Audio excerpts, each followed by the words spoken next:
자, 갑니다, 이제. 자, 한번 옆분에게 인사할까요? 오후에 은혜 많이 받으세요. 시작.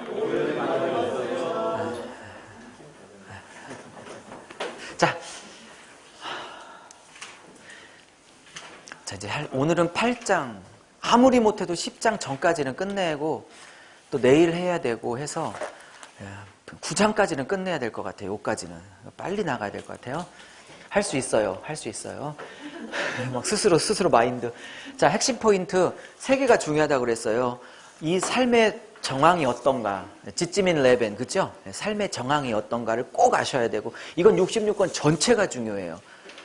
그리고 어제 고린도전서도 마찬가지고, 마태복음을 이해할 때도 굉장히 중요해요. 제가 작년 마태복음 때 이런 얘기를 했는지 안 했는지 기억이 안 났는데, 마태복음을 이해하려면 유대인 공동체가, 즉 이스라엘 백성이 이런 사람이면 메시아가 맞다라고 인정하는 메시아 조건, 4대 조건을 뚫고 있어야 마태복음을 이해할 수 있어요.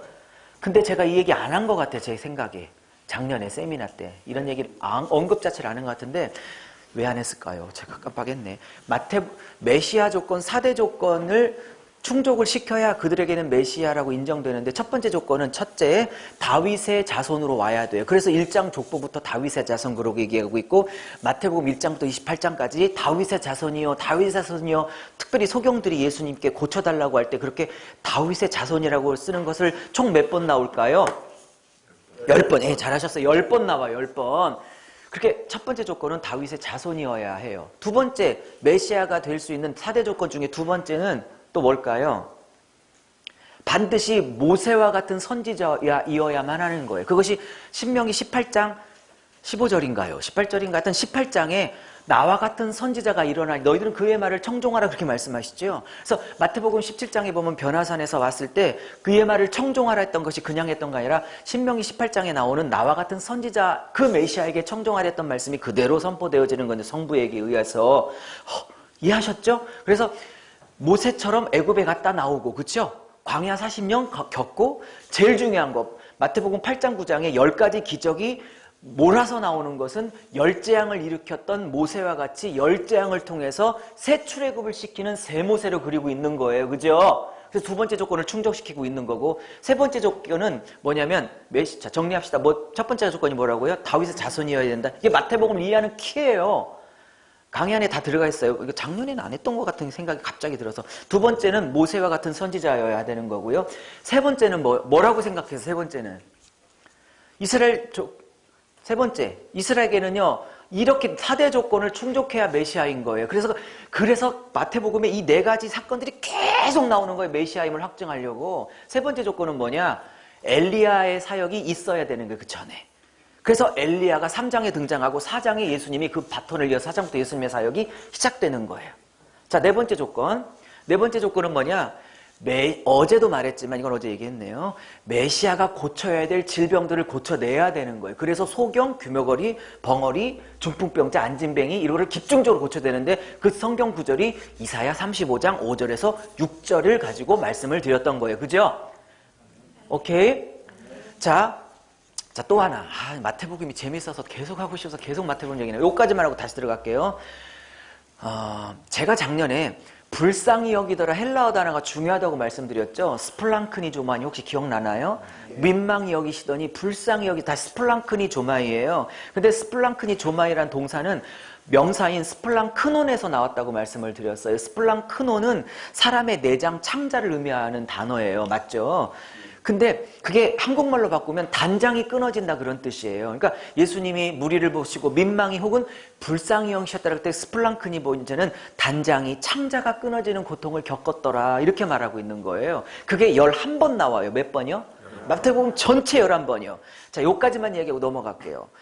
첫 번째 스플랑크니조마이, 단장이 끊어졌다는, 불쌍히 여겼다는 첫 단어가 어느 배경 안에서 나오냐면 소경 치유를 할 때에 처음 나오냐, 그것이 스플랑크니조마이가.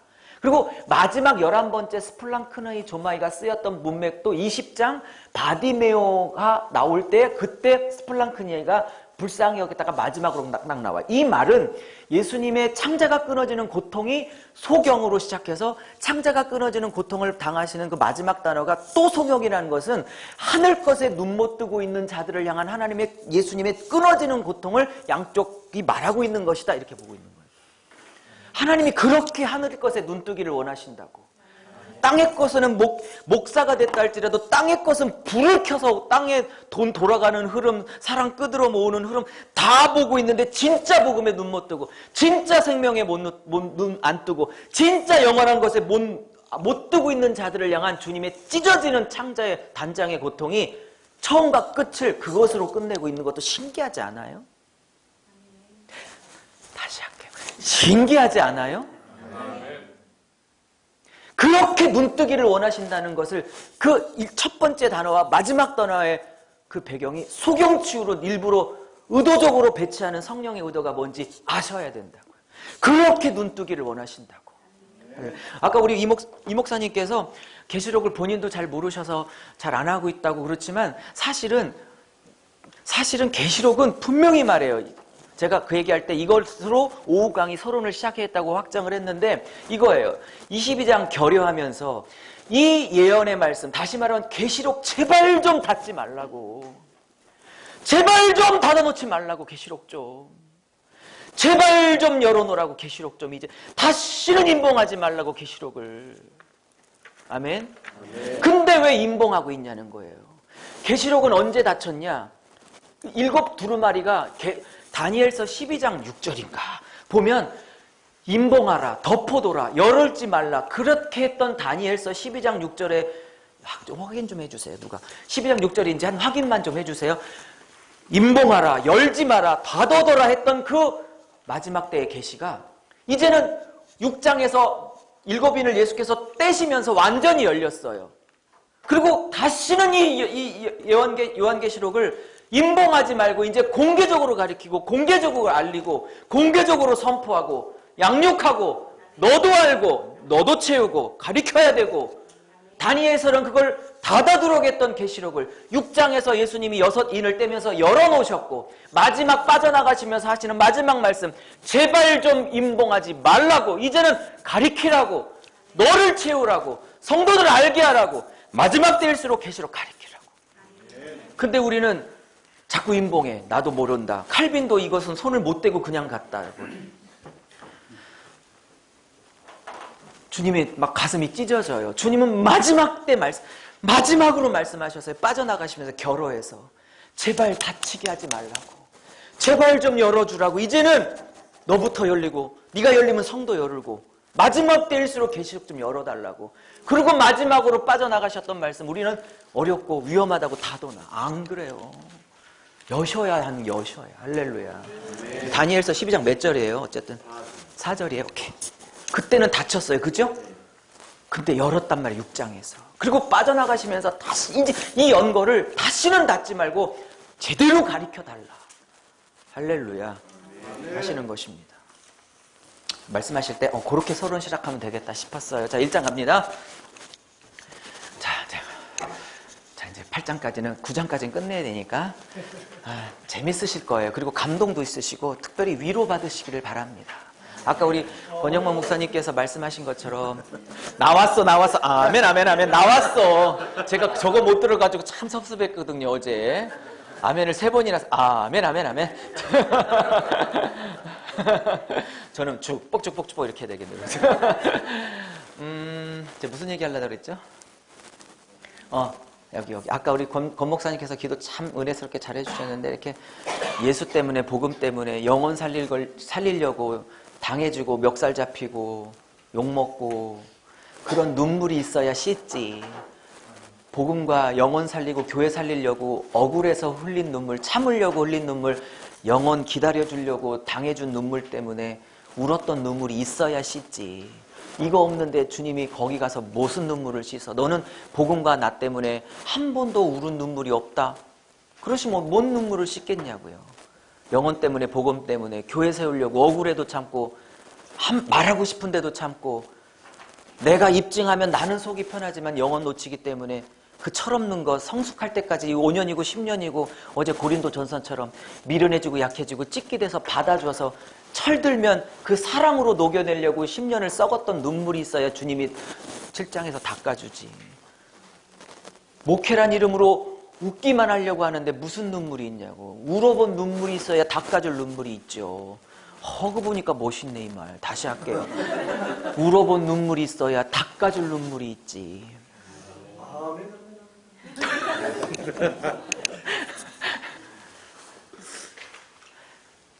아, 내가 이렇게 눈물이 있으면 그때 닦아줄 일이 있으시겠구나 라고 하며 그날을 보고 참으세요. 자, 갑니다. 1장 예수의 계시라고 시작합니다. 예수. 근데 어제 제가 말했던 헬라의 소유격은 주격 소유격이고 목적격 소유격이 문법적으로 있어요. 주어를 해석해도 되고 목적격으로 해석해도 이건 다 가능한 것입니다. 그래서 이 전체를 예수가 계시하셨다라고 보도 되고 예수를 계시한 계시록이다라고 보셔도 돼요. 상관없습니다. 두 번째, 반드시 속히 될 일. 자, 이게 A죠. 서론이죠. 저 22장 저 끝에 결어해 보니까 반드시 속히 될 일이라고 다시 대칭으로 받고 있죠. 그렇죠? 네, 반드시 될 일이라는 걸 기억하십시오. 얼마 안 남았어요. 보세요. 2000년 전에도 이게 때가 가깝다. 보세요. 다시 레위저 갑니다. 22장 저 결어. 왜 임봉하지 말라고 하냐? 때가 가깝다고 그랬어요. 그렇죠? 2000년 전에도 때가 이렇게 가까웠다고 했다면 2000년이 지난 지금은 얼마나 더 때가 가까워졌겠어요. 그러니 그때도 닫지 말라고 했던 계시록을 더 가까워진 지금에는 더 닫지 않아야 되는 거잖아요. 더 가르쳐야 되는 거잖아요. 그렇죠? 그리고 아까 우리 목사님께서 두 번째 말씀해 주신 것처럼 용과 교와의 전쟁이 입의 전쟁이라는 거, 제3차 대전, 핵전쟁, 유프라데스에서 있을라나? 중동군하고 이스라엘하고 붙을라나? 이렇게 세계 정세, 정치 그것만 볼 게 아니라 진짜 전쟁을 놓치고 있다는 사단의 책략이란 걸 간파하셔서 진짜 아마겟돈은 진리의 전쟁, 복음의 전쟁, 여러분의 강대상이 아마겟돈 전쟁터라는 거 아셔야 된다고요.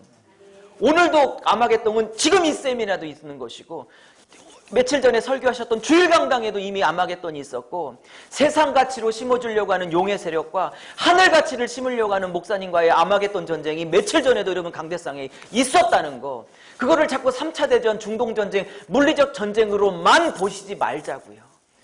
균형을 잡자고요. 아니란 게 아니라 또 이렇게 말을 붙여야 돼. 세대주질달 때문에 막. 갑니다. 그러면서 도표의 빨간색은 하나님 쪽에 하신 일이고 녹색은 우리의 믿음의 반응이고 노란색은 악이나 우리의 불순종이나 세상의 악한 반응이라고 그랬죠. 의도들을 가지고 나름 썼어요. 그죠? 그냥 색깔을 그냥 배치한 게 아니에요. 그죠? 자, 그러면 제가 썼어요. 하나님의 말씀과 예수의 증거. 이게 계시록의 핵심 주제예요. 이게 핵심 단어. 이걸 놓치시면 안 돼요. 계시록은 교회가 뭐냐? 하나님 말씀 붙들고 그리고 예수를 증거하는 것이 교회다. 이렇게 교회 표지로 딱 그리고 있어요. 진짜 교회는 건물도 아니고 모이는 숫자도 아니고 교회에 힘 있는 사람, 정치 권력, 국회의원이 있다. 이런 것도 교회가 아니에요. 몇 명이 모이냐? 교회는 말씀 붙들고 있는 게 교회고 예수가 누군지를 드러나는 복음과 예수가 누군지를 드러내는 성도의 삶, 예수 증거하고 있는 교회가 교회다라고 교회 표지를 말하고 있는 거지 다른 게 아니에요. 그리고 이 결정적인 순간마다 성도가 누구냐, 교회가 뭐냐, 하나님 말씀 붙들고 예수 드러내고 있는 게 교회고 성도다. 곳곳에서 말해요. 제가 1이라고 썼던 건 어디쯤에 2, 3, 4가 계속 이어진다는 뜻이죠. 저도 이제 최근에 맞춰서 같이 찾아봐요. 하나님의 말씀과 예수의 증거 또 어디에 나와요? 1, 2, 3. 여기에 나와요. 일단 하나님의 말씀과 예수의 증거로 갇힌 반모섬에 갇힌 나 요한은 또 나오죠. 그죠? 교회가 뭐냐? 성도가 뭐냐? 목사가 뭐냐? 말씀 붙들고 그 말씀으로 예수 드러내고 있고 삶으로 예수 드러내고 있는 게 교회요, 목사요, 성도다. 할렐루야. 교회가 말씀 붙드는 공동체가 아니면 교회가 아닌 거예요. 커뮤니티지. 그죠? 이거 한 단어 갖고도 그날 설교 가능하겠네요. 교회가 교회 되기 위하여. 교회가 교회 되기까지. 교회가 목사부터 하일까지 말씀 중심으로 딱 쓸 때 그게 교회가 교회 된 거죠. 그래서 저는 그런 제목 좋아해요. 교회가 교회되기까지. 그래서 그냥 쓴 게 아니에요. 그래서 보아요. 결정적인 순간에 교회가 뭔지 하나님의 말씀과 예수의 증거, 여기 1장에 하나님의 말씀과 예수의 증거로 또 3 찾아보세요. 어디에 또 하나님의 말씀과 교회의 증거. 여기 인내의 말씀을 지켰으니 빌라델피아. 그죠? 말씀 붙들었죠. 그죠? 그리고 아주 직접적인 단어 또 써요. 또 어디요? 또 쭉 찾아보세요. 어디 3 나와요? 여기 나와요. 여기 4가 있으면 어디가 3이 있다는 뜻이네. 그죠? 여기 4 나왔죠? 12장에 용과 싸우면서 뭘로 싸워? 하나님의 말씀과 예수의 증거로 싸우는 거예요, 지금. 그죠? 이 단어가 굉장히 중요한 단어예요. 교회가 뭐냐, 목사가 뭐냐, 성도가 뭐냐, 말씀 붙들고 있는 거예요. 환경 붙드는 자들이 아니고, 말씀 붙들어 예수 드러내고 있는 게 교회고, 목사고, 사모고, 성도인 거예요. 할렐루야. 그러니까 말씀 중심이 아니면 교회가 아닌 거예요. 그러니까. 그리고 교회가 강대상에서 예수 드러내고 삶으로 목사와 삶이 삶으로 예수를 드러내지 않으면 교회가 아니고 목사가 아니고 성도가 아닌 거예요. 그냥 쓰고 있는 단어가 아니라 굉장히 중요한 단어예요. 계시록에서. 3번은 어디 있어요? 어디 있겠죠 뭐. 어디 하다 보면 나오겠죠. 자, 그다음에요. 자, 여기 다시 봅니다. 1장에 한판 해보니까 좋죠. 말씀을 읽고 듣고 지키는 자가 복이 있다. 계시록의 7구조 중에 첫 번째 구조 7가지 복. 그 첫 번째 복이 이거예요. 제가 오전에 설명했죠. 계시록에서 주고자 하는 마지막 때 첫 번째 복은 뭐냐? 교회 사이즈 키우는 게 아니에요. 계시록에서 마지막 때 주의 종들에게 주고 싶은 하나님의 예수님의 성령님의 첫 번째 복은 뭐냐? 말씀을 열어주시는 복이에요. 아멘 하셔야 돼요. 돈 안 열리고 뭐 안 열려도 말씀 열리면 최고의 복이 임하신 거예요. 계시록 문맥 안에서. 이게 첫 번째 복이잖아요. 근데 이 복을 사모하셔야 돼요. 우리 한 목사님께 여쭤볼게요. 말씀을 열어주랴 한 1000명을 만들어 주랴. 자, 그냥 바로 느끼는 대답. 자, 1, 2, 3 4 저는 유치해갖고 꼭 예화를 이렇게 들어. 참 곤란하게. 둘째 포기하기 어려운 예화들만. 말씀을 열어주자 1000명을 주랴. 말씀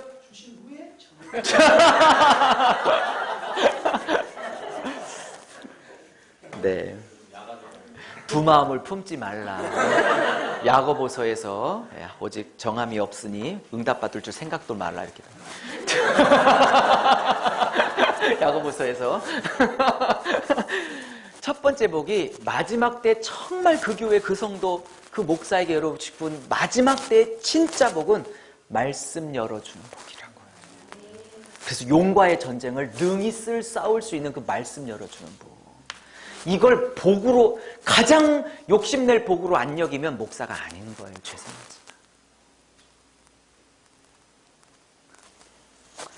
그래서 자 봅니다. 듣고 지키는 자. 근데 재밌는 건 읽는 자와 듣고 지키는 자 요 사이에 이렇게 좀 하이픈이나 뭐를 좀 해보세요. 이렇게 뭐라고 그러죠? 가운데 사선을. 그러니까 무슨 얘기냐면 그 당시에 교회는 예배 때 주일 예배 때 읽는 사람이 구약을 읽는 사람이 있었고 나머지는 들었던 청중이잖아요. 그래서 읽는 자와 듣고 지키는 자가 지금 갈라져 있어요. 헬라어 원문을 보면. 그래서 읽는 사람이 있고 그걸 듣는 사람이 있고. 근데 재밌는 건 지금 설명이 중요해요. 듣고 지키는 자는 정관사 하나로 토로.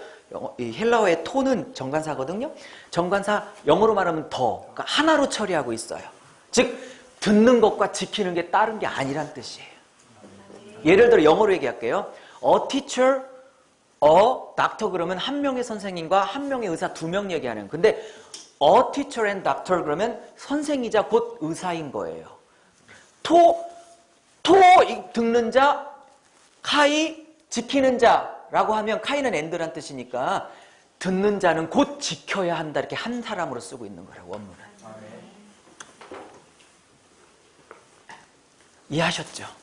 이거 갖고 설교해도 우리는 그걸 한 단어로 원문을 쓰고 있는데 우리는 듣는 자 제가 썼을 거요? 강의 안에 있잖아요. 다 있어요. 그러니까 이걸 한번 설교해 보셔도 정말 도전이 될 수 있는 좋은 한 문장이라고 생각합니다. 자, 넘어갈게요. 그러면서 이게 서신서, 예언서이기도 하지만 서신서의 성격이 먼저 있으니까 이제 앞에 인사말을 당연히 쓰죠. 모든 서신서처럼 은혜와 평강이 있을지어다. 근데 잘 분석해보면 그 은혜와 평강이 성부로부터 오고 성령으로부터 오고 성자 예수님 그리스도로부터 와요. 이렇게 분수하고 있는 거예요. 평강의 출처가 성부, 성령, 성자 이렇게 딱 구별하고 있는 거예요. 자세히 분석하면. 오케이? 근데 성부는 어떤 성부님이냐? 이전에 계셨고 전에도 계셨고 장차 오실 이요. 할렐루야. 이게 이사야에서 나는 처음이요 나중이니라는 그런 이사야에서에서 인용했다고 많은 학자들이 보지만 로마 문헌을 연구한 학자들은 이렇게 얘기해요. 이게 이제 계셨고 전에도 장차 오실 이가 모든 그리스 로마시의 신의 아버지 시인인 제우스 시인, 물론 허상이지만 제우스 신전에서 고백되어진 숭배 문구라고 하는 거예요. 이건 김성정 박사인가? 그분이 그 책에서 썼던 얘기인데 각주를 다음부터는 꼭 달아드릴게요. 죄송합니다. 시간 때문에 못 달았어요. 그러면 그 모든 그리스 로마 신의 아버지인 제우스에게 바쳤던 문구가 그게 진짜 그 모든 찬양을 받아야 될 진짜 신은 하나님이시다. 할렐루야. 그 얘기를 하고 있는 거예요. 근데 제가 여기 이걸 A를 처리하고 A-로 처리했던 건 대칭이란 거예요. 이게 제 기억으로 이게 몇 절인지 4절이고 이게 8절 그렇게 되는 것 같은데 기억에 4절, 8절이 받고 있는 것 같은데 그렇죠? 그래서 성부에게 이런 인클로 구조, 혹시 인클로 구조 제가 지난주 마태복음에서 설명했죠. 작년에 인클로 구조가 뭐죠? 똑같은 단어를 앞뒤로 처음과 끝에 사서 처음과 끝을 마무리하는 걸 인클로 구조, 편지봉투 구조, 수미 쌍발식이라고 말씀드렸죠. 작은 4절, 8절이 작은 인클로 구조를 갖고 있는 거예요. 그러니까 이해하셨죠? 넘어갑니다. 자, 근데 잘 보세요. 제가 순서의 의미 이렇게 썼죠? 이 말씀, 여러분 보세요. 과거, 현재, 미래 이렇게 쓰는 게 순서잖아요. 그러면 전에도 계셨고, 이제 계셨고, 장차 오실 이렇게 과거 쓰고, 현재 쓰고, 미래 쓰는 게 맞죠? 순서적으로. 맞죠? 근데 앞에 현재를 먼저 땡겼죠? 의도적인 표현이에요. 사도 요한에. 무슨 얘기냐? 단순히 전에만 계셨고, 단순히 앞으로 계실 분이 아니라 지금 고난의 현장 한복판에 계십니다. 사모님. 힘내라고. 이기라고. 지금 계신다고. 안 계실 것 같은 현실 속이지만 지금 계심을 그대가 고백하고 항복하고 힘을 내라고. 그래서 순서를 의도적으로 바꾼 거예요. 할렐루야. 구약에서는요. 다 과거부터 나와요. 하나님 표현할 때. 근데 이걸 창조적으로 바꿔낸 거야. 마치 마태복음 또 얘기 나오네. 마태가 구약 인용을 65번 할 때 그대로 인용하지 않고 조금씩 바꿔서 인용했다고 제가 마태복음 작년 강의할 때 얘기했죠. 예를 들어 이거예요. 이런 거예요. 보세요. 저를 보세요. 미가서 5장 2절에 베들레헴에서 탄생할 걸 미가서 5장 2절에 말해요. 근데 미가서는 이렇게 얘기해요. 베들레헴 에브라다야 너는 작을지라도 너희를 다스리는 한 목자가 나올 것이다. 이렇게 얘기하죠. 근데 그거를 그대로 따왔는데 살짝 바꿔요. 마태는. 의도적으로 바꿔. 그건 마태의 신학적 의도가 있는 거예요. 뭐요? 베들레헴아. 그죠? 2장에 나오는 거 마태복음 2장에. 베들레헴아 에브라단 말은 빼고 마태는 베들레헴아 결코 너는 작지 아니하도다. 너희를 다스리는 한 목자가 나와서. 뭔 차이가 있어요? 미가서에서는 베들레헴이라는 동네 작은 것만 본 거예요. 네가 비록 작을지라도. 근데 마태는 그 작은 동네에 예수님이 오셨기 때문에 베들레헴아 결코 작지 아니하도다. 이렇게. 제가 그 본문 설교하면서 여러분 절대 작은 인생이 아닙니다. 라는 설교 제목이 그날 제목이었어요. 현실은 작아 보이고 현실은 베들레헴이고 현실은 총대녀인 것처럼 보여도 거기에 복음이 와 있고 예수의 임재가 있고 제대로 된 바른 복음이 선포되어 있으면 작은 교회 아닙니다. 제 얘기가 아니라 마태복음이 결코 작지 아니하더라고 말을 바꿔서 쓰고 있어. 마태는. 그런 걸 딱 캐치해내시면 빡 열린다니까요. 그 한 센트에서 성도들이 40분 내내 설교 은혜 받는 게 아니라 아까 우리 두 번째 목사님 발표하신 것처럼 오늘 오전 강의 중에 입의 싸움이구나 거기 하나 딱 꽂히셨다고 그랬잖아요. 성도도 똑같아요. 40분 모든 수백 개 센텐스에 꽂히는 게 아니라 자기 삶의 정황에 맞는 어느 한 센텐스가 그날 확 잡는 거거든요. 근데 그 센텐스가 그날 잡았어. 우리 교회 성도들을. 결코 작지 않은 인생. 그러면 그 제목을 잡는 본문의 근거가 있어야 될 거 아니에요. 베들레헴아, 네가서는 결코, 네가서는 작을지라도. 마태는 거기에 복음이 왔고 예수가 왔고 임재가 있기 때문에 절대 작지 않는 영안이 탁 열려버린 거예요. 여기가 작습니까? 절대 안 작아요. 왕이 와 계신데. 그 왕이 기뻐하시는 메시지, 십자가가 선포되면 작지 않습니다. 10,000명이 모이고 1,000명이 모이고 10억이 모였는데 용의 메시지가 선포되는 건 주님이 그 자리에 안 계셔요.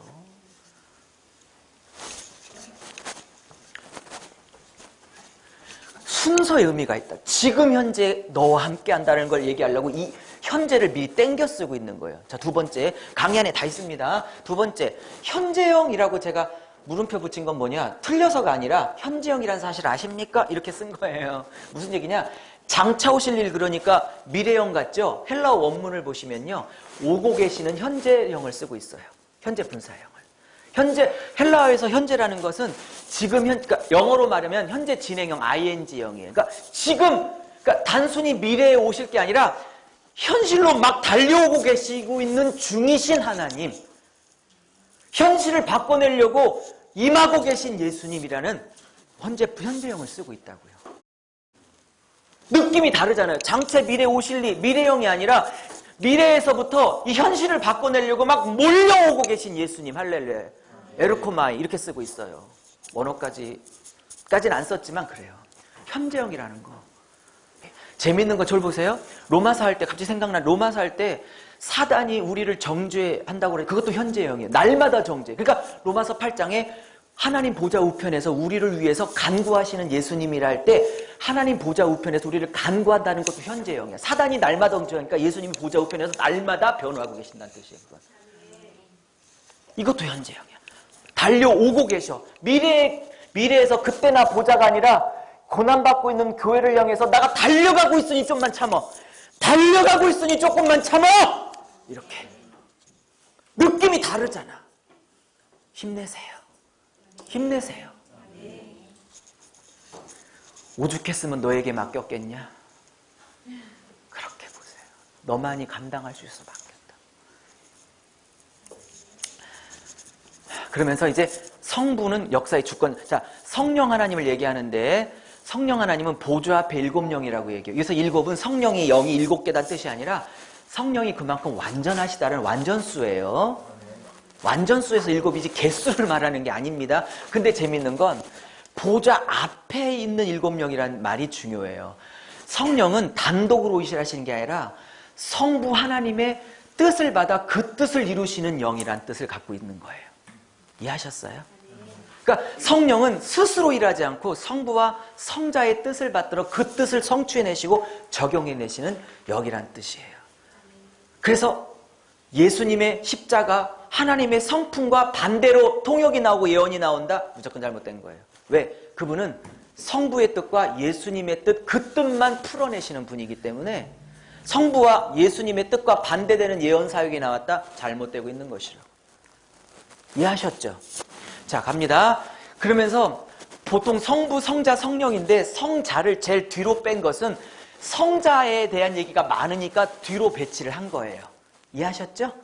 우리가 할 얘기는 또 뒤로 빼잖아요. 긴 얘기는. 그래서 그러니까 요거를 한 번만 더 풀고 마지막으로 간다면 진짜 은혜는 세상의 것으로 안 오고 성부, 성자, 성령이 주시는 은혜가 우리 마음에 진정한 만족과 진정한 행복을 줄 수 있다. 할렐루야. 며칠 오면 이제 연어를 보여주신다고 몇 분이 그러셨는데 기대되고 있어요. 그러나 그 연어가 성부와 성자와 성령이 주시는 은혜와 만족과 행복과 그 충만함이 비하겠어요? 가긴 가야겠으나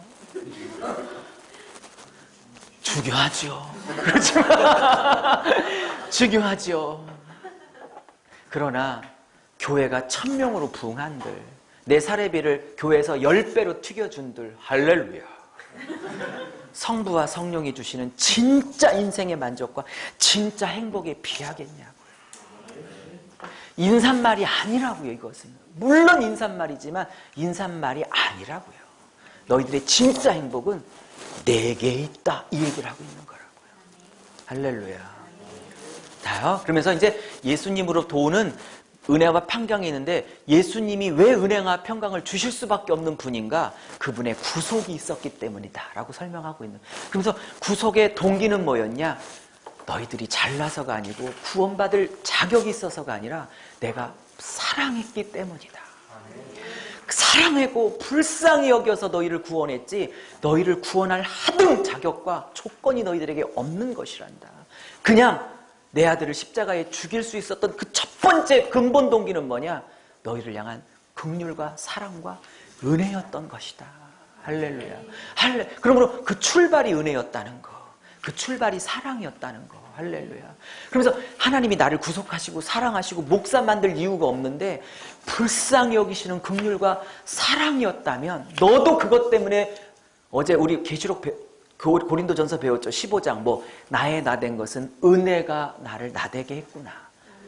긍휼이 나를 나되게 했구나. 그러면 나를 힘들게 하는 그 사람에게도 은혜와 긍휼을 베풀 수 있고 품을 수 있는 근거가 나도 긍휼과 은혜로 시작됐던 사람이 항복해야 나만큼이나 저 사람도 은혜와 긍휼을 깨달아야만 하는 분이구나.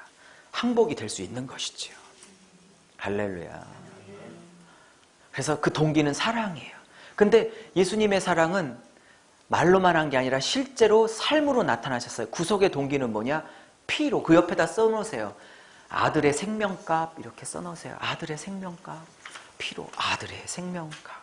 그러니까 하나님이 우리를 구원하시고 목사 만드시고 자녀 만드신 건 그냥 말로 힘으로 능력으로 한 게 아니라 실제 몸을 주심으로. 할렐루야.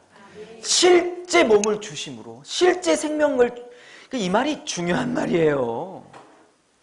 능력으로 하지 않고 은사로 하지 않고 불로 하지 않고 피로 구원하셨다는 건 죽어서만 살릴 수 있다는 걸 의미하고 있는 거예요.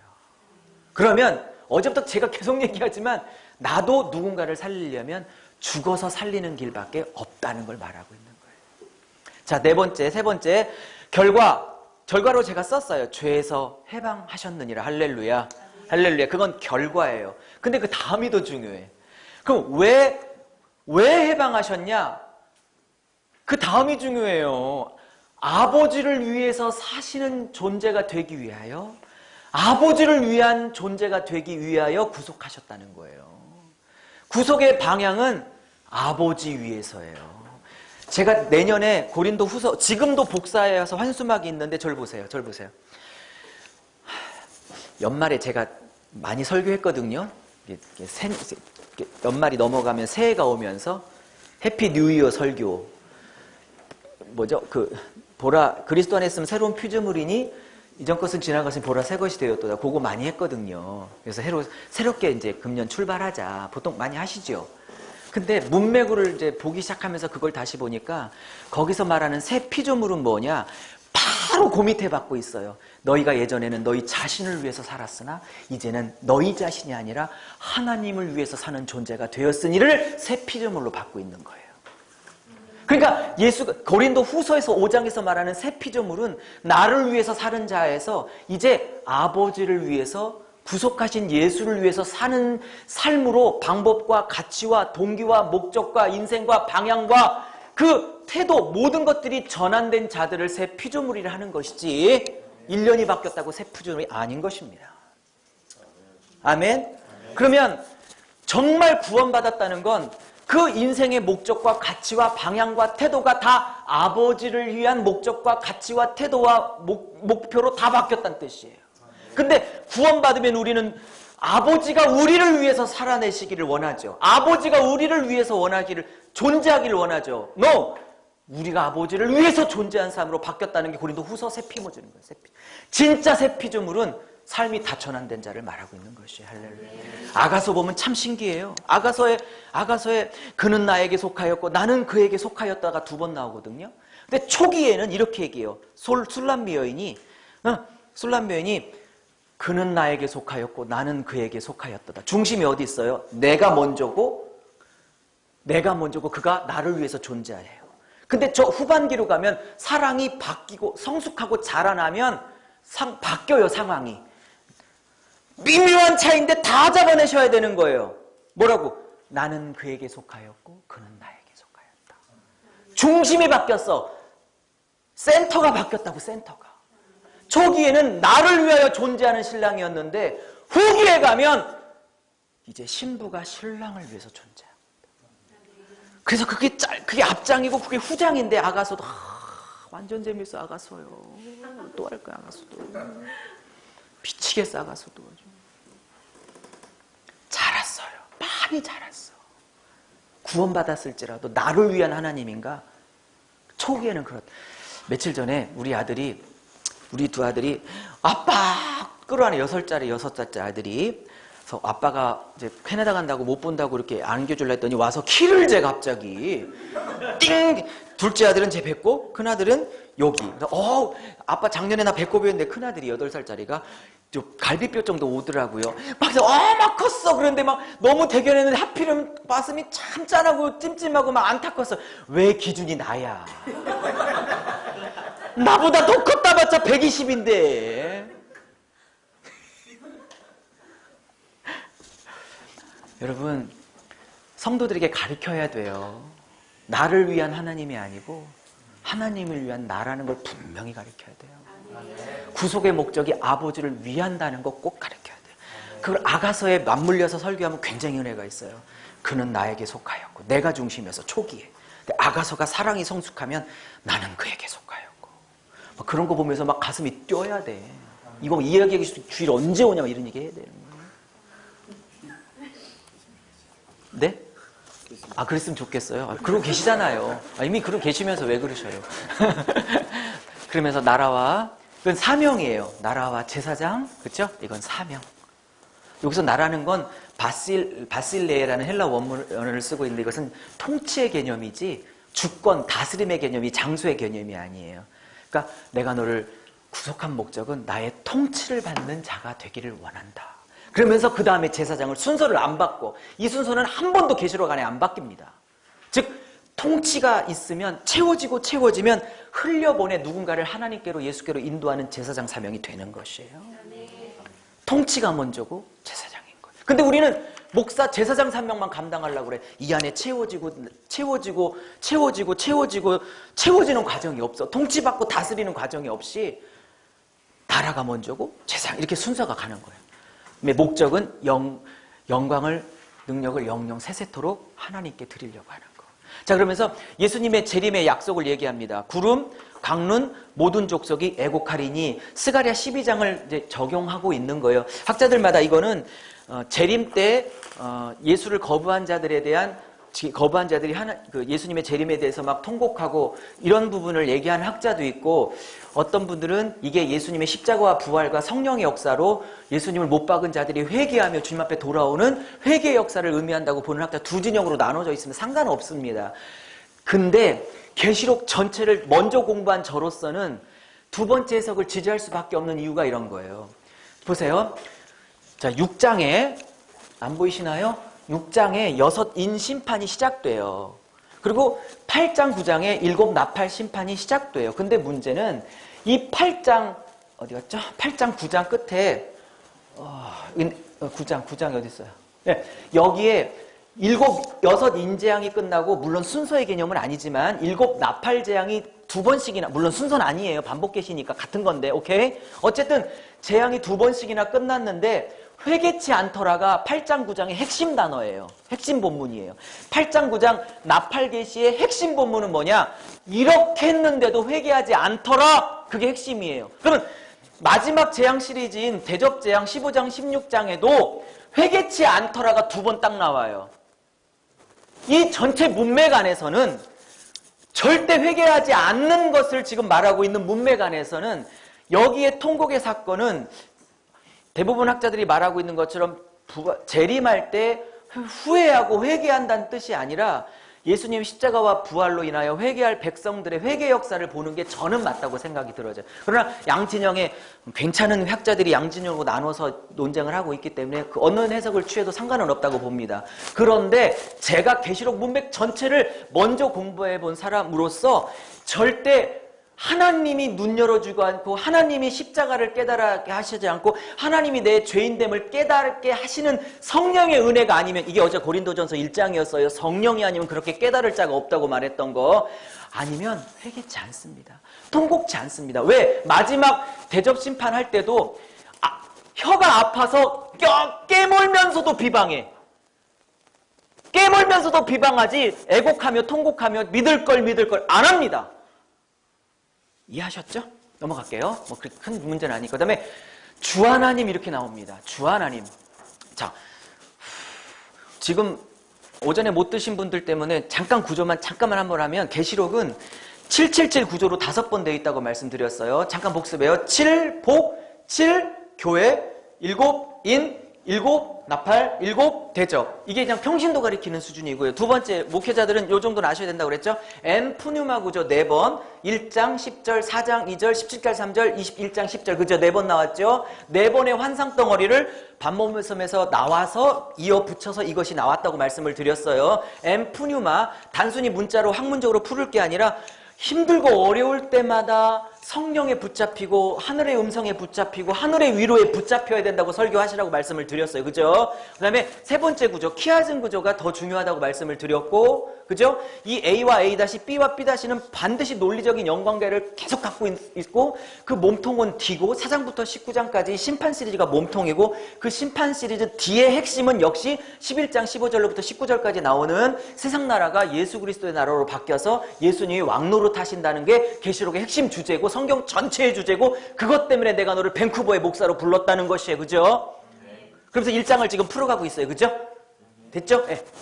자, 이 주 하나님은 아까도 말했지만 살아있을 때 자기 자신을 신격화했던 60명의 황제 중에 몇 명?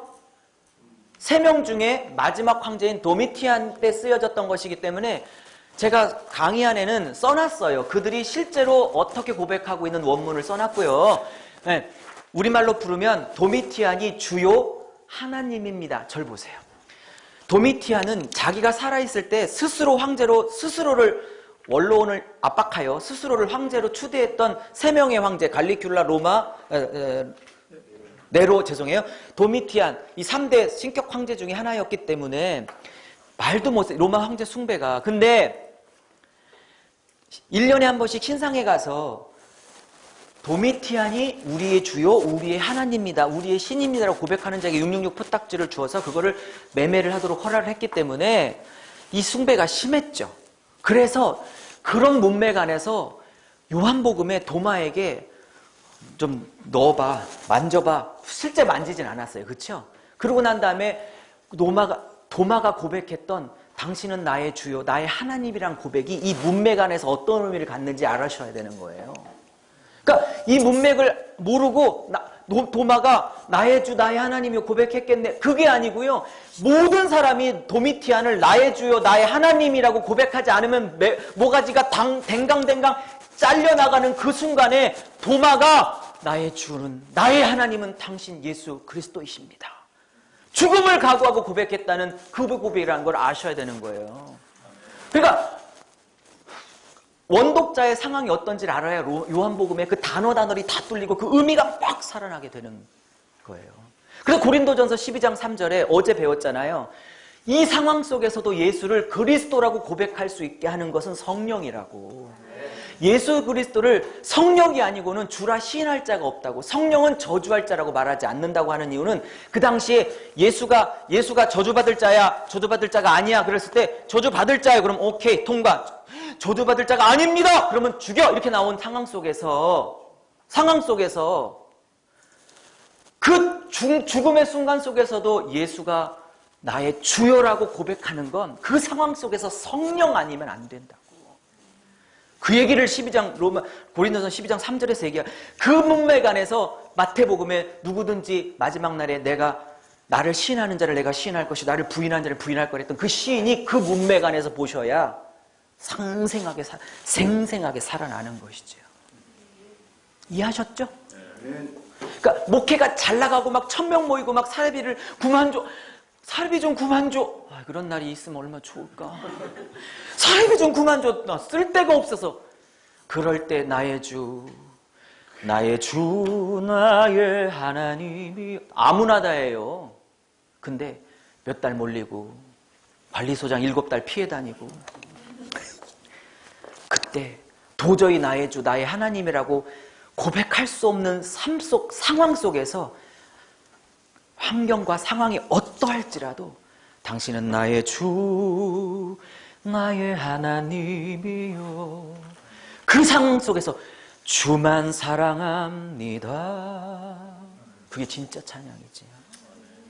그게 진짜 찬양이죠. 자, 그래서 로마 황제 도미티안의 숭배 상황과 관련해서 주 하나님을 이해하셔야 된다. 근데 재밌는 건 여기 4장에 24장로가 신구약 12 구원받은 백성을 상징하는 12장로가 엎드려서 멸관을 드리며 하는 첫 단어가 주 하나님이에요. 이 말은 뭘 의미하고 있어요? 교회를 상징하는 성도들과 교회가 이 로마 황제 도미티안의 그 핍박 속에서도 정말 나의 주, 정말 나의 하나님이라고 고백할 대상은 어린 양 예수 그리스도. 주 하나님, 성부 하나님, 성령 하나님.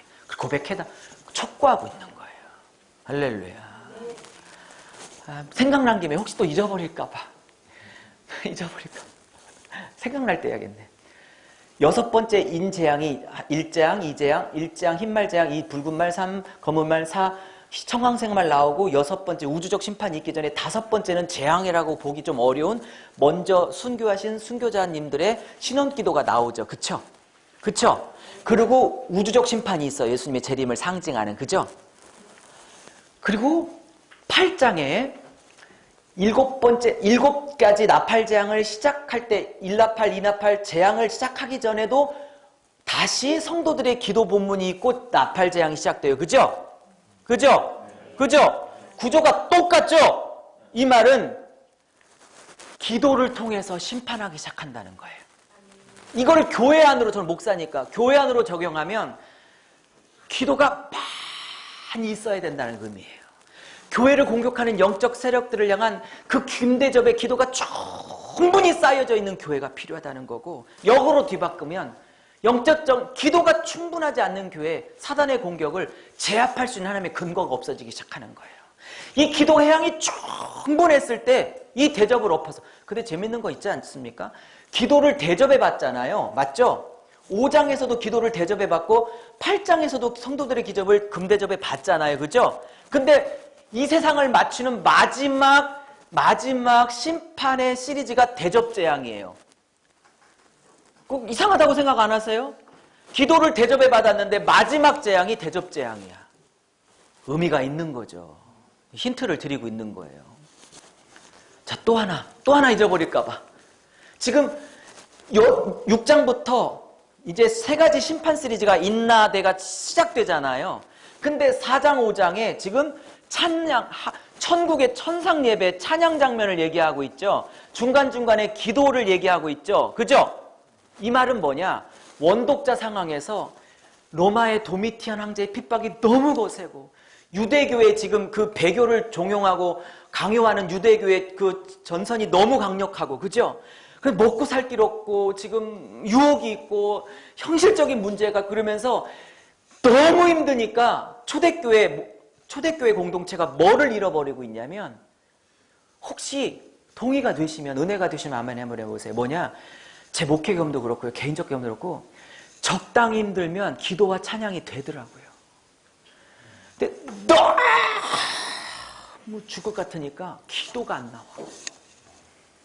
너무 목회하면서 힘드니까 찬양이 안 나와. 지금 이 찬양과 기도를 계속 중간중간에 심판 사이에 계속 강조하고 있는 건 잃어버린 기도를 회복하라고, 지금.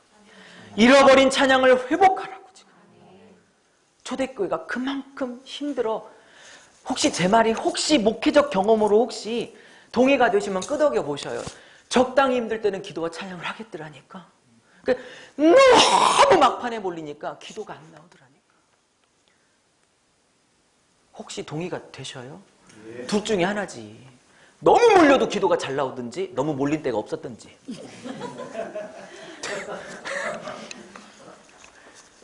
그래서 너무 힘들어서 사모님 충분히 동의되시죠? 너무 힘드니까 기도 안 나올 때가 있죠. 앞에 괜히 앉으셨어. 저는 모르겠어요. 여러분보다 믿음이 약해서 그런지 너무 힘드니까 아버지 불러놓고 교회에서 아무 말이 안 나와. 그냥 아버지 불러놓고 한 10분 있다가 또 아버지 불러놓고 또 10분 있다가 처음 개척했는데 개척했던 건물이 부도가 나가지고 보증금 2천만 원, 그다음에 인테리어 1,800만 원, 그러니까 한 4천만 원이 개척하기 8년 전 얘기 초기 4천만 원이 10개월 만에 딱 날아갔던 그날 아버지 그래놓고 기도가 안 나와. 한 10분 또 아버지 그러다가 또 기도가 안 나와. 아버지만 10대 번 찾았다가 냉면 먹으러 갔어요. 아내랑.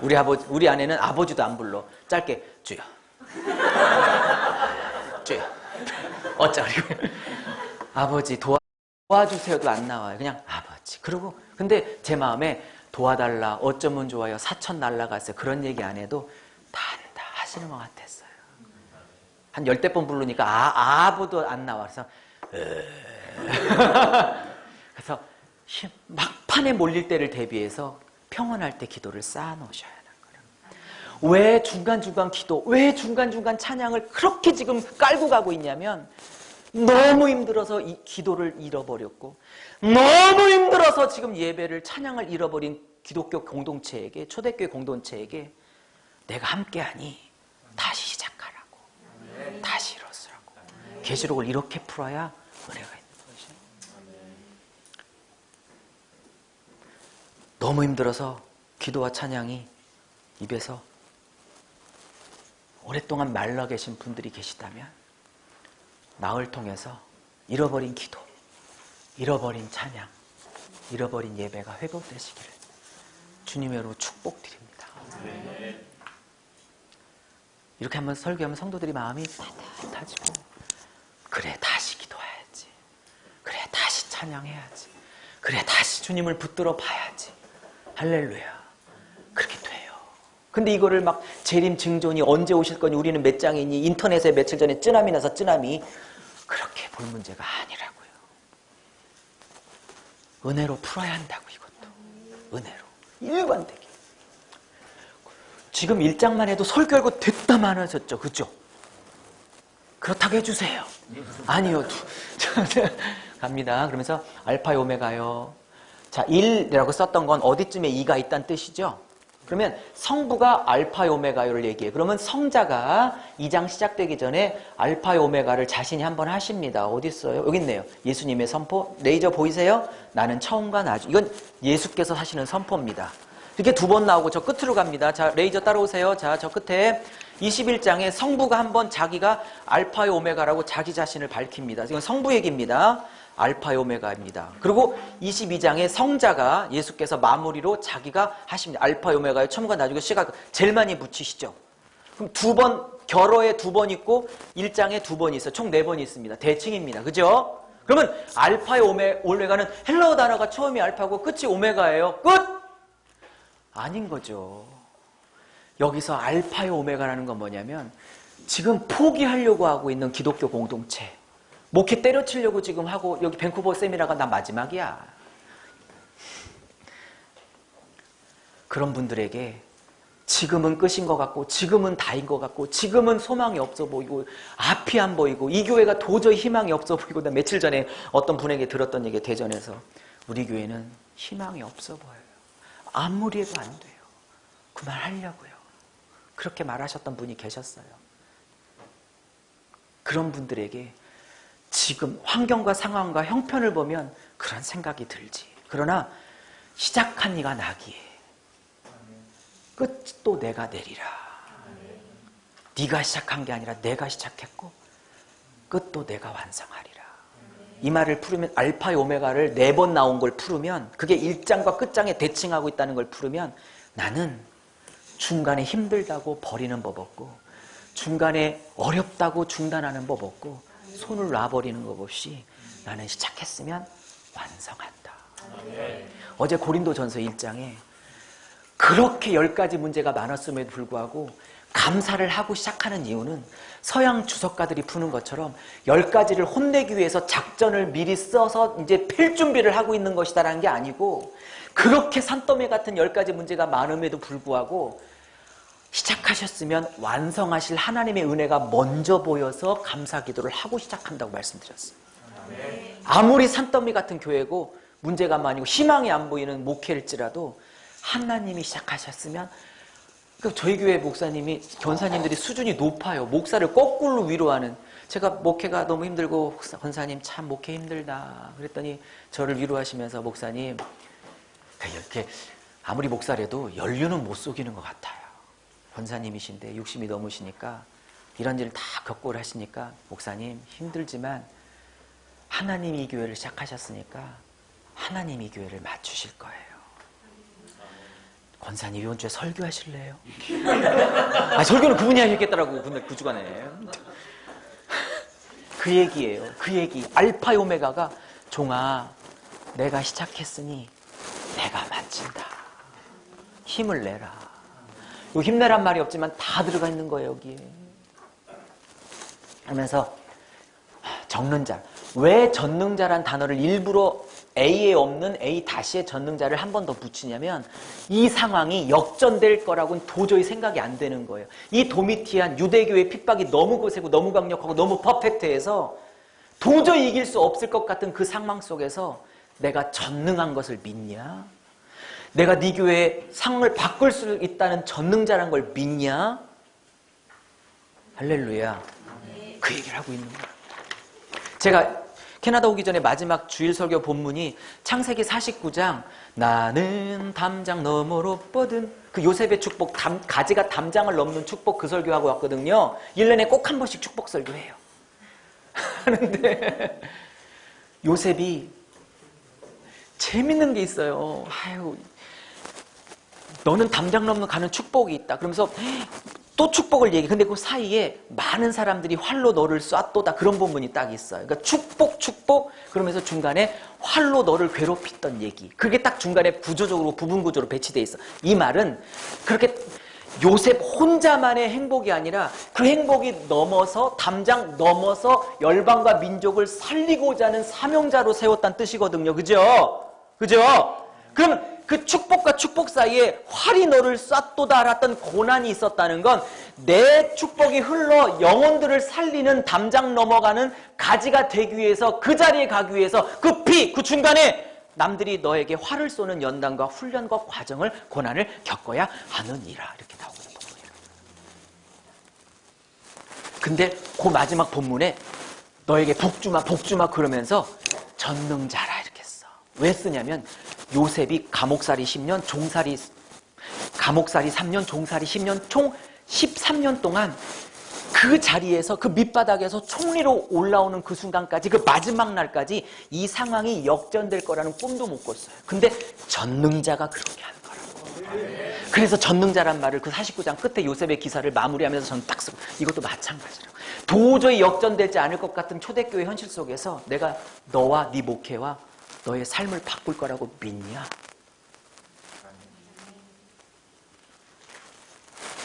자, 비입니다. 자, 키아즘에서 비는 저 비 다시랑 맞물린다고 그랬어요. 저기 보이시죠? 그러면 비는 1장부터 20장까지는 예수님의 승귀, 부활하시고 승천하셔서 완전한 주권자로 계시는 예수님의 9가지 모습을 그리고 있어요. 그게 비라면, 저 비 다시는 예수님의 몸된 교회의 보석 같은 영광, 그러니까 예수님의 영광, 교회의 영광, 비다시를 대칭을 하고 있는 거예요. 쉽죠? 근데 재밌는 건 여기서도 예수님의 모습이 9가지나 10가지, 세기 나름인데 9가지 정도 나와요. 뭐 숫자는 10가지지만 분석하면 9가지예요. 근데 이 9가지가 예수님이 21장에 재림하시죠. 여기 보세요. 21장 예수님이 백마 타고 오시잖아요. 여기서요. 근데 예수님의 모습이 나오잖아요. 여기도 9가지 정도로 나와요. 비슷하게. 그러니까 딱딱 맞물려 있어요. 자, 한번 다시 일로 쭉 오세요.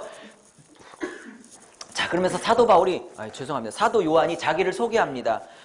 이제 한 단어가요. 너무 보석 같은 단어가 많아서요. 계시록을 이렇게 길게 할 수밖에 없었어요. 빼놓을 단어가 없어가지고. 자, 너의 형제요. 여기에 사도 바울의, 자꾸 사도 요한 목사님의 겸손을 볼 수 있어요. 무슨 형제야. 뭔 형제야. 지금 100살 가까이 되셨어요. 그 편지를 쓰면서 무슨 계급도 아니고 존경받으려고도 안 하고 그냥 예수 안에서 한 형제라고 밝히고 있어요.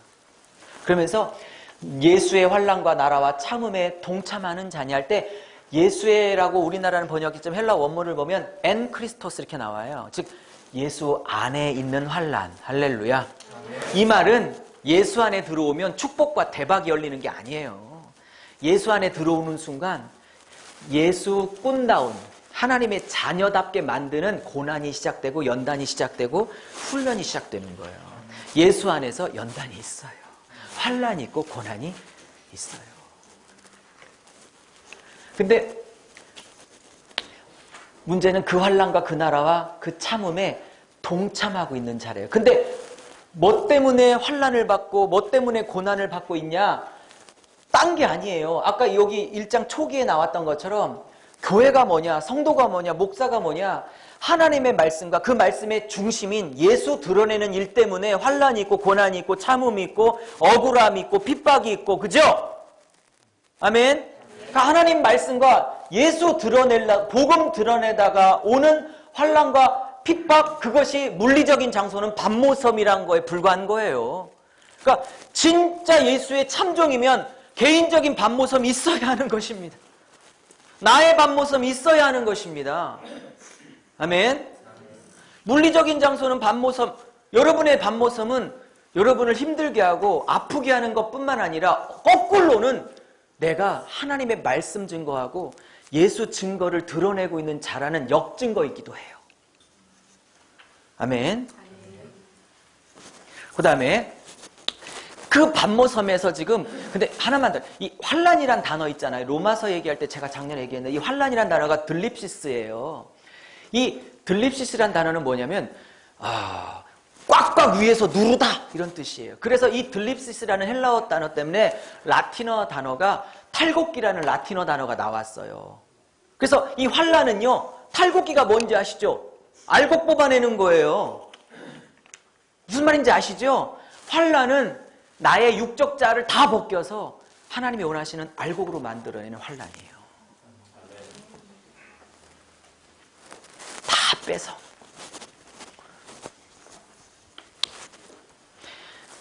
고난이 있으면 나는 완전하고 퍼펙트한 것 같은데, 나는 다 준비된 것 같은데 왜 또 이런 고난이? 뭔가 벗겨내실 게 있는 거야 아직은. 아멘 안 하실 줄 알았어요. 아직은 벗겨낼 게 있는 거예요. 그러면서 주님이 말씀하세요. 종아, 아들아, 김 목사야, 유 목사야, 홍 목사야, 또 땡땡 사모야, 어려울수록 내 임재 안에 있으라. 아까 지금 오전 내내 말했던 엠푸니와 내 덩어리의 엠푸니오마 구조. 그러니까 어려울 때 왜 천국을 보여주셨냐? 휴거 본문이 아니라 어려울 때 왜 자꾸 천상에 완성된 승리한 모습을 자꾸 보여주셨냐? 휴거를 지지하고 있는 본문이 아니라 너의 최종 운명은 이거니 이게 다가 아니라니까. 이게 다가 아니고 이게 끝이 아니고 너의 끝은 이거야, 이거. 너의 끝은 여기야. 그러니 오늘이 다가 아니니까, 오늘이 끝이 아니니까 여기서 절망하지 말거라. 여기서 절망하지 말. 여기가 다라고 생각하지 말거라. 너의 끝, 너의 완성은 여기다, 여기. 그래서 자꾸 지상과 천상을 왔다 갔다 초월해 가면서, 왔다 갔다 하면서 여기를 이기라고 자꾸 여기를, 완성된 승리의 그 자리를 자꾸 보여주는 건지 휴거 본문이 아니라고요. 이해하셨죠? 이해하셨죠? 예화를 들기 딱 좋은 예화가 있습니다. 2002년에 월드컵 경기장이 저희 교회 앞에 있는 대전 유성 월드컵 경기장에서 이탈리아와 16강전을 치렀어요. 저는 그때 이제 영어 교사로 있어서 경기도권에서 애들하고 수업 다 빼고 시청에서 이제 애들하고 이제 막 하고 있었던 때죠. 그때 마지막 제 담임 영어 시간이라 몰래 빼서 애들을 다 택시 타서 보내가지고 앞에 자리를 하고 제 자리는 이제 왕자리로 딱 만들어 놓으라고 해서 왕 딱 앞에 제 마지막 시간이라 다 뺐어요. 담임 시간이라. 애들 택시 타고 다 보내서. 그때는 분위기를 해도 교장 선생님이 봐주는 때였어요. 분위기 자체가. 치말서 한번 내고 말았어요. 저는 이제 이탈리아를 16장을 거기서 봤는데 아시죠? 43분까지 지고 있다가 설견이 얼떨결에 다리 맞아서 동점된 거. 걔가 그거 찰려고 그런 게 아니고요. 얼떨결에 맞고 들어간 거예요. 그래서 동점돼서 연장전 됐다가 연장 후반에 안정환이 그것도 본인이 맞은지도 모르고다가 반지 이렇게 된 거거든요. 그게 저희 교회 앞에 있는 월드컵 경기장의 16강전. 지금도 틀어줘. 한국에서는. 아직도 틀어요. 아직도 그거를. 그때 제가 경기도에서 근무했을 때 우리 아이들과 앞에서 43분까지 마음이 터져나갈 것 같았어요. 우리의 축제는 여기서 끝나나? 왜 이게 더 가야 수업을 계속 뺄 수 있는데 여기서 수업을 더 해야 되나? 설기현이 다리 맞고 지도 모르는 사이에 들어갈 때 지도 모르는 거거든요. 그때. 그쵸? 기억나시죠? 설기현 왼발 맞아서 얼마나 기뻐. 그리고 안정환이 자기 머리도 만지고 역전했을 때 반지 세레머니 할 때 근데 지금 10여 년이 지난 지금 그거를 보면 떨리는 게 없어요. 왜? 43분에 설기현 다리를 얼떨결에 맞을 거 알거든. 그러니까 아무리 지고 있어도 적용입니다. 아무리 지고 있어도 43분 10몇 초가 되면 와! 할 걸 알아. 그리고 좀 더 버티면 안정환이 얼떨결에 이거 할 거 알아. 그렇기 때문에 전반전 후반전 내내 지고 있어도 그치! 2대1이란 걸 알기 때문에 아무리 1대0으로 지고 있는 전반전 후반전 초기라 할지라도 까딱 없어요. 이게 지금 계시록 구조인 거예요. 휴거 본문이 아니고.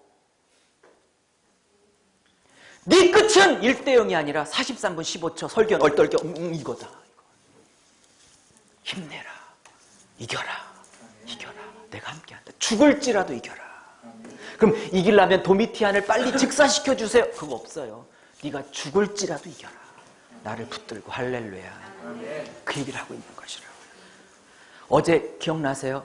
고린도전서 10장 하나님이 다수를 기뻐하지 않으신다고? 말씀 붙드는 소수를 기뻐하세요. 예수 드러내는 소수를 기뻐한다고. 사이즈 하나도 나의 체면과는 관계 있을지라도 주님 마지막 상급과는 아무 관계 없습니다. 사이즈는. 진짜 말씀으로 사람을 끄들어 모았냐? 방법으로 끄들어 모았냐? 그걸 따지실 것이지. 십자가 복음 전했냐? 기가 복음 전했냐? 이렇게 따지실 거지. 바른 복음 전했냐? 복음 전해야지. 어떤 분이 그러더라고요. 한국에 책이 나왔는데 복음이냐? 뽀금이냐? 이렇게. 못 알아들으셨어요? 다시 할게요. 복음이냐? 뽀금이냐? 이렇게 나왔다니까. 책 제목이. 내가 쓸걸. 참 기발하다 그랬어요. 어려울수록 성령께 말씀께 잡혀야 돼요. 어려울수록 말씀 사모하시고 쫓아다니셔야 돼요. 방법론 쫓지 말고. 그러면서 그 성령의 감동에 잡혀서 내 덩어리 환상을 보았는데 그 성령의 감동이 해필이면 주의 날에 잡혔네. 성경에서 주의 말이라는 건 예수님이 부활하신 지금 주일을 얘기하는 거예요. 제가 우리 교회 성도들한테 진짜 하나님의 큰 음성은 주일날 대예배 설교예요. 주의 날, 부활하신 날. 이게 부활하신 날에 큰 음성이 들린 거야. 그러니까 이 말은 단순히 주일에 주의 음성 들리는 날에 이렇게 천박한 적용을 하라는 뜻이 아니라 주님의 진짜 큰 음성은 이 고난이 다가 아니고 또 다른 부활이 있다는 그걸 붙들을 때 주의 음성이 들리는 거예요, 지금. 자, 그러면서 예수님의 7가지, 9가지, 3개 나름인데요. 저쪽 21장, 22장 쪽에 9가지 모습이 나오기 때문에 여기도 9가지 저런 게 보는데, 자, 중요한 얘기를 할게요. 예수님이 이제 사도 요한이 환상을 보고 뒤에서 큰 음성이 들려갖고 돌이켜 보니까 몇 가지 환상이 보였어요. 예수님의 영광스러운 모습이 보였는데 재밌는 거 있잖아요. 예수님이 모습이 조연에 먼저 보이는 게 교회였어요. 그리고 교회를 다니시는 예수님이 보였어요. 이 말은 예수님은 자꾸 뭘 봤다 막 그러는데요. 계시록 문맥 안에서 보면 진짜 성령 안에서 제대로 건강하게 환상이 열리면요. 예수와 그 몸된 사랑하시는 교회가 먼저 보이기 시작해요. 우레와 천둥치잖아, 이게. 예수님, 하나님이 임재하실 때 반드시 우레와 천둥과 번개가 임했거든요, 계시록에.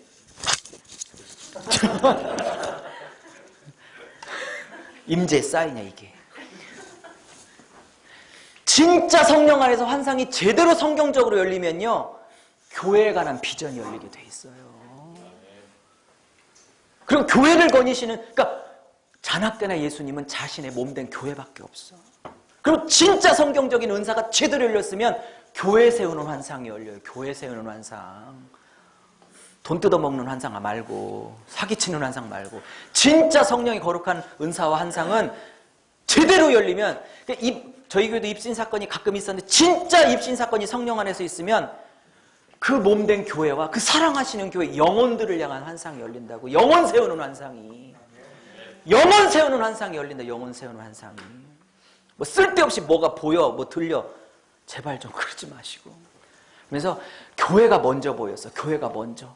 그러면서 교회 사이를 거니시는 인자. 여기서 인자니까 son of God인가 하나님의 아들. 어떤 분은 그러대요. 요한복음에 인자 그러니까 하나님이, 예수님이 자신을 겸손하게 낮춰부는 표현이라고. 아니요. 그건 다니엘서 7장에 예수님께 하나님이 우주의 심판권을 주실 때 쓰는 표현이 인자. 그러니까 인자 그러면 왕권을 갖고 심판을권을 가지신 분이다. 다니엘서 개념을 이해하셔야 되지 사람의 아들이라는 겸손 표현이 아닙니다. 이해하셨어요? 그럼 나중에 다니엘서 할 때 얘기할게요. 어쨌든 그분이 발에 끌리셨어요.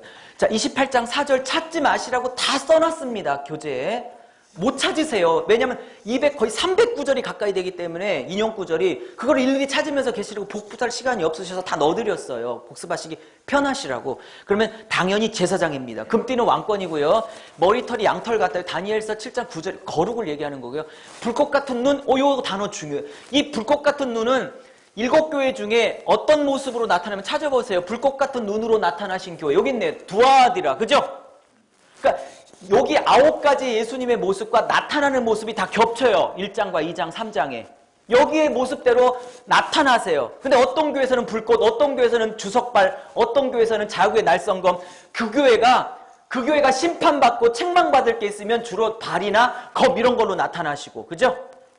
그 교회가 위로받아야 될 서머나 교회 같은 경우는 나도 죽었지만 고난을 이기고 살았어. 이렇게 위로의 주님으로 탁 나타나시고 부활의 주님으로 나타나시고. 할렐루야. 그러니까 7교회에 나타나는 모습이 다 다르다는 건 주님이 다르다는 뜻이 아니라 그 교회의 영적 상태가 다 달라서 나타나시는 모습이 달라요. 여기 한 20, 30분 목사님, 사모님, 종들이, 주의 사역자들이 계신데 하나님이 각자에게 하시는 말씀이 다를 거요? 왜? 각자의 목회지와 성격과 지금 영적 상태가 다 다르시기 때문에. 그죠? 혹시 책망이 있어야 되는 분들은 책망으로 나타나시겠죠. 나흘 동안 계속 위로를 받으셔야 될 것들은 위로 메시지가 계속 꽂히겠죠. 어떤 분은 버려야 될 거 있으면 버려야 된다는 메시지가 계속 꽂히고 있겠죠. 아멘. 좀 7가지에 나타나는 모습이 다 달라요. 그 상태에 맞게 달라요.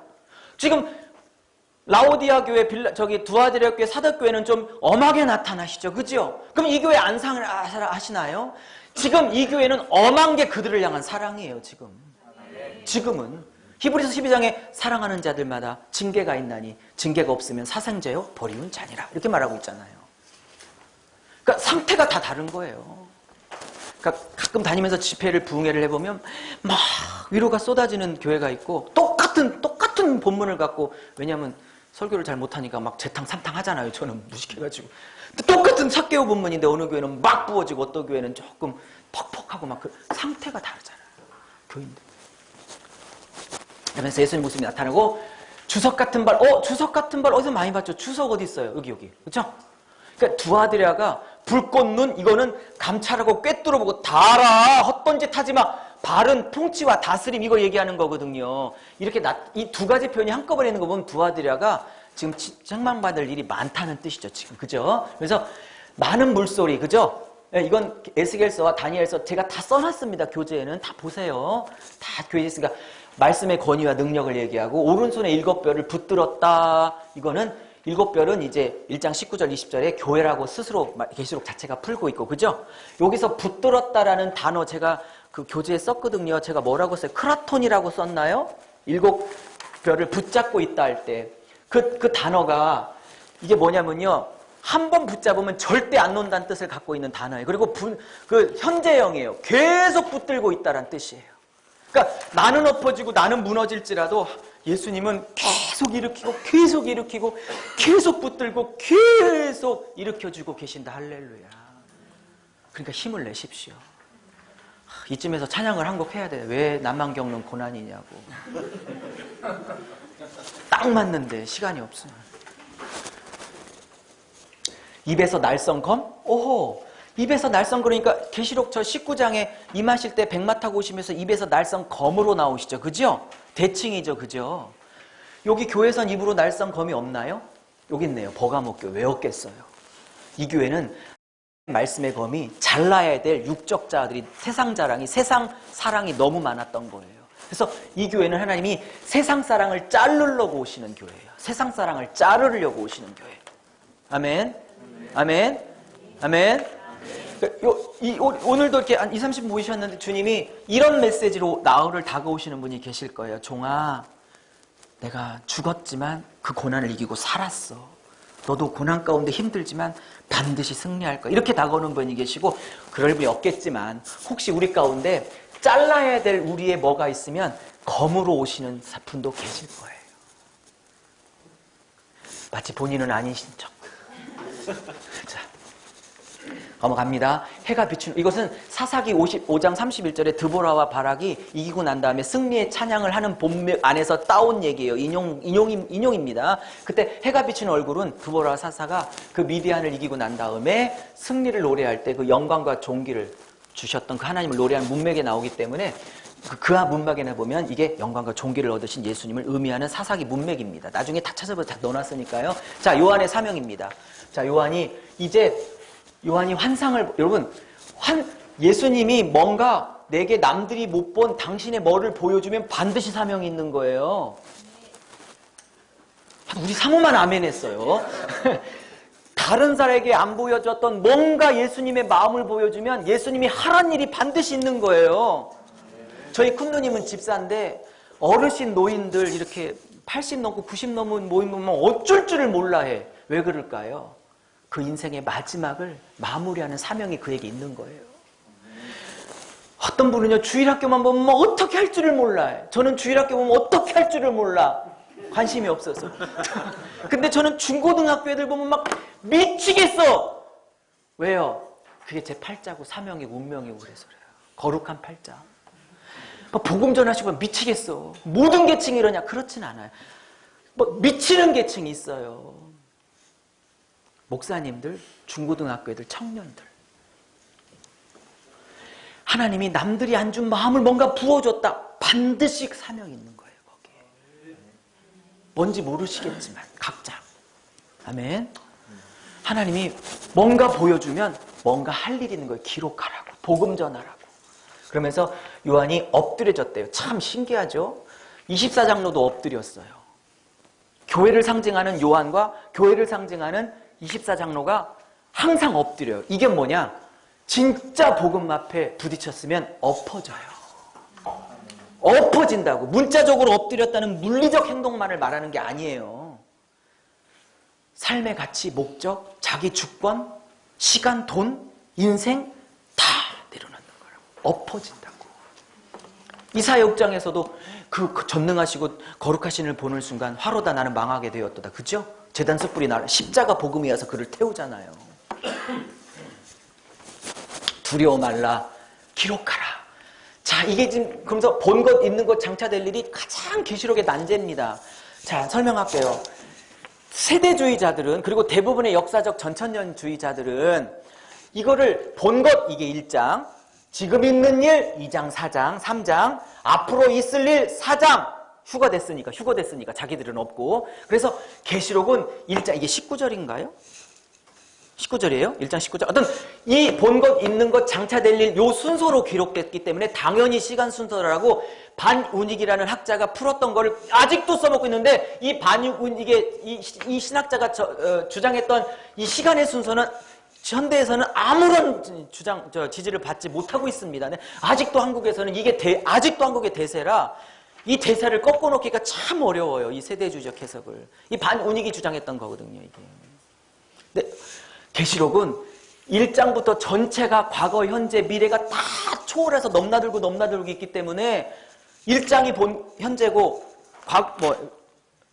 1장이고 있는 것이 2장, 3장이고 앞으로 일이 4장부터 끝장이다. 당연히 시간 순서다라는 개념이 없습니다. 무슨 말인지 아셨죠? 증명할게요. 세대주의자들은 4장부터 이리로 올라와라 하는 순간 요한을 대표로 한 모든 신약교회가 여기서 휴거된다고 믿어요. 그리고 예수님이 재림하시고 나머지는 휴거되지 못한 자들이 마지막 소수가 살아남을 마지막 때 얘기로 풀어요. 얼토당토 않게. 여쭤볼게요. 이게 4장부터 예수님 재림 이후의 사건이라면 저 여쭤볼게요. 12장 어디 있지? 12장 여기 있다. 12장에요. 아이를 낳으니 그 아이가 철장으로 만국을 다스릴 아이다. 그죠? 그 아이를 낳은 여자를 핍박했다. 이 아이는 뭘로 볼 건데? 이거 분명히 예수님 초림이거든요. 그죠? 예수님 성육식 사건이거든요. 그죠? 예. 네. 아, 여기 어떡하려고요, 여기는, 그러면. 여기가 재림 이후에 미래에 7년 대환란에 있을 사건이라면 여기 초림은 어떡할 거냐고요, 여기 초림은. 이해하셨죠? 그 계시록은 1장부터 끝장까지 과거도 있다가 현재도 있다가 미래도 있다가 막 넘나들고 있어요. 주제는 위로가 주제이기 때문에 시간적 순서로 쓴 세대 주제 해석이 아니라고요. 이해하셨죠? 넘어갑니다. 어디 있죠? 네. 기록하라. 그러면서 순서가 아니다. 자, 예수님이 이제 자신을 선포하세요. 나는가 처음과 나중이라 죽었다 산 자를 선포하고 있는 이유를 아셔야 돼요. 지금 이게 너무나 큰 고난 가운데 있기 때문에, 그죠? 너희가 죽을지라도 반드시 내가 너희를 살릴 것이다.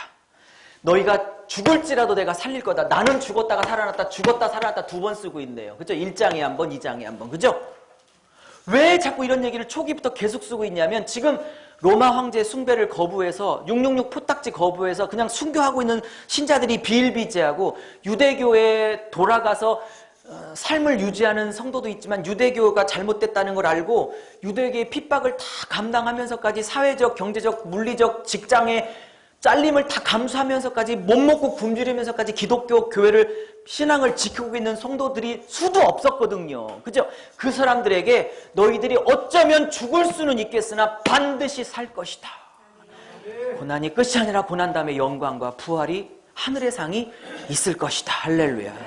제가 막 좀 이왕이면 좀 사례비도 넉넉히 받으시고 교회도 좀 사이드도 커지시고 뭐 성장도 하시고 하길 바라지만 혹 하나님이 이대로 끝나신다 할지라도 너무 억울해하지 마세요.